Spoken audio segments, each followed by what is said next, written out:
ನಮಸ್ತೆ ಫ್ರೆಂಡ್ಸ್, ಸವಿಪಕ ಶಾಲೆ ಚಾನೆಲ್ಗೆ ತಮಗೆಲ್ಲರಿಗೂ ಸ್ವಾಗತ. ನಾನಿವತ್ತು ಪಡವಲಕಾಯಿ ಕೂಟ್ ರೆಸಿಪಿನ ಮಾಡಿ ತೋರಿಸ್ತಾ ಇದ್ದೀನಿ. ಪಡವಲಕಾಯಿ ಕೂಟನ್ನ ಯಾವ ರೀತಿ ಮಾಡೋದಂತ ನೋಡ್ಕೊಂಬರೋಣ ಬನ್ನಿ. ಮೊದಲು ನಾನು ಇಲ್ಲಿ ಒಂದು ಅರ್ಧ ಕೆಜಿ ಆಗೋಷ್ಟು ಪಡವಲಕಾಯಿನ ತೊಗೊಂಡಿದ್ದೀನಿ. ಪಡವಲಕಾಯಿನ ನೋಡಿ, ಈ ರೀತಿಯಾಗಿ ಉದ್ದುದ್ದ ಇರೋಂಥ ಪಡವಲಕಾಯಿನ ತೊಗೊಂಡಿದ್ದೀನಿ ನಾನು.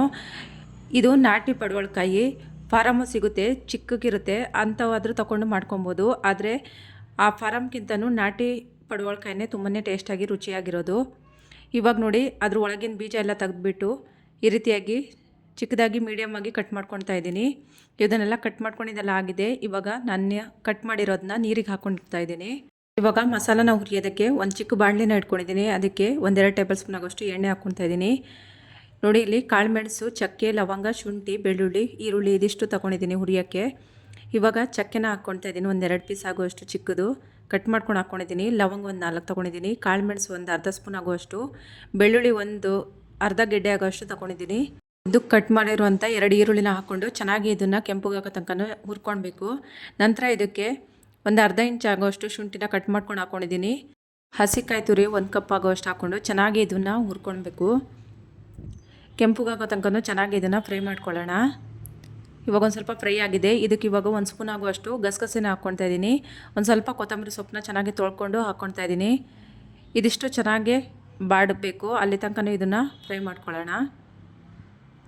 ನಾವು ಮಸಾಲೆನೆಲ್ಲ ಚೆನ್ನಾಗಿ ಹುರ್ಕೊಂಡು ಹಾಕ್ಕೊಂಡ್ರೆ ಅದ್ರ ಘಮನೂ ಚೆನ್ನಾಗಿರುತ್ತೆ ಮತ್ತು ಟೇಸ್ಟು ತುಂಬಾ ರುಚಿಯಾಗಿರುತ್ತೆ. ಇಲ್ಲ ಅಂತ ಹೇಳಿದ್ರೆ ಹಸಿದು ಹಾಕ್ಕೊಂಡ್ರೆ ಹಸಿ ಸ್ಮೆಲ್ ಹೊಡಿತಾ ಇರುತ್ತೆ. ಮಸಾಲೆ ಎಲ್ಲ ತಿನ್ನೋದಕ್ಕೂ ಅಷ್ಟೊಂದು ರುಚಿಯಾಗಿರೋದಿಲ್ಲ. ಇವಾಗ ಹುರ್ಕೊಂಡಿದ್ದೆಲ್ಲ ಆಗಿದೆ, ಅದು ತಣ್ಣಗಾಗೋಕ್ಕೆ ಬಿಟ್ಬಿಡೋಣ. ಇವಾಗ ಗ್ಯಾಸ್ ಮೇಲೆ ಒಂದು ಕುಕ್ಕರ್ನ ಇಟ್ಕೊಳ್ತಾ ಇದ್ದೀನಿ. ಅದಕ್ಕೆ 4 ಟೇಬಲ್ ಸ್ಪೂನ್ ಆಗುವಷ್ಟು ಎಣ್ಣೆ ಹಾಕ್ಕೊಳ್ತಾ ಇದ್ದೀನಿ. ಒಂದು ಅರ್ಧ ಟೀ ಸ್ಪೂನ್ ಆಗುವಷ್ಟು ಸಾಸಿವೆ ಹಾಕ್ಕೊಂಡಿದ್ದೀನಿ.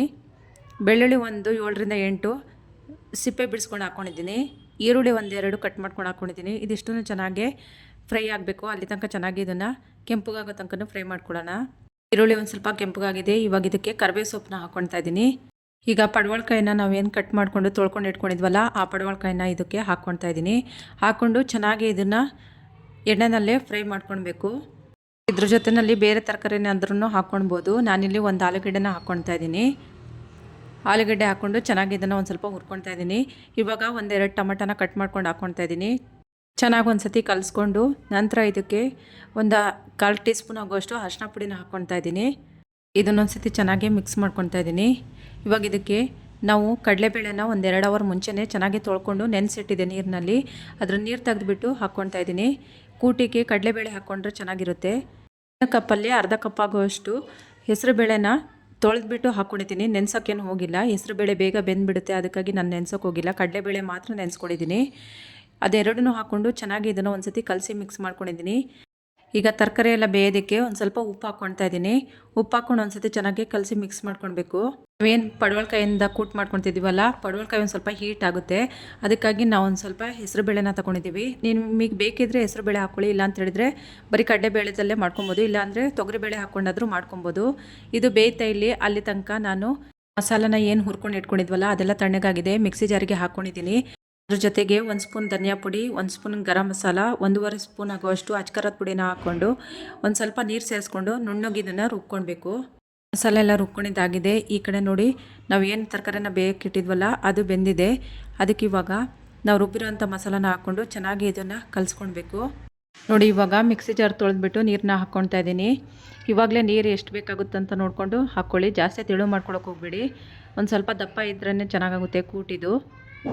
ಇವಾಗ ನೋಡಿ, ಎಷ್ಟು ಬೇಕು ಅಷ್ಟು ನೀರು ನೋಡ್ಕೊಂಡು ಹಾಕ್ಕೊಂಡಿದ್ದೀನಿ. ಒಂದು ಸತಿ ಕಲಸಿ ಮಿಕ್ಸ್ ಮಾಡ್ಕೊತಾ ಇದ್ದೀನಿ. ಇವಾಗ ಈ ಟೈಮ್ನಲ್ಲಿ ನೋಡಿಕೊಂಡು ಉಪ್ಪು ಬೇಕಿದ್ದರೆ ಉಪ್ಪು ಹಾಕ್ಕೊಳ್ಬೋದು. ತರಕಾರಿ ಬೇಯಿಸೋದಿಗೆ ನಾನು ಒಂದು ಸತಿ ಉಪ್ಪು ಹಾಕ್ಕೊಂಡಿದ್ದೆ.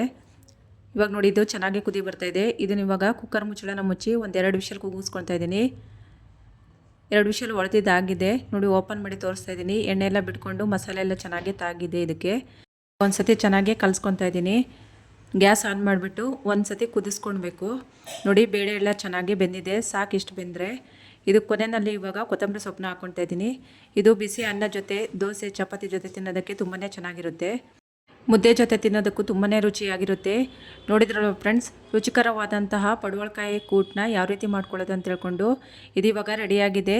ಅನ್ನದ ಜೊತೆಯಲ್ಲಿ ನಾನು ಸರ್ವ್ ಮಾಡ್ಕೊಳ್ತಾ ಇದ್ದೀನಿ. ಈ ಪಡವಲಕಾಯಿ ಕೂಟು ಇಷ್ಟ ಆದರೆ ನೀವು ಒಂದ್ಸತಿ ನಿಮ್ಮಲ್ಲೇ ಟ್ರೈ ಮಾಡಿ ನೋಡಿ ಫ್ರೆಂಡ್ಸ್. ಇಷ್ಟ ಆದರೆ ಲೈಕ್ ಮಾಡಿ, ಶೇರ್ ಮಾಡಿ, ಸಬ್ಸ್ಕ್ರೈಬ್ ಮಾಡಿ friends. Thank you for watching.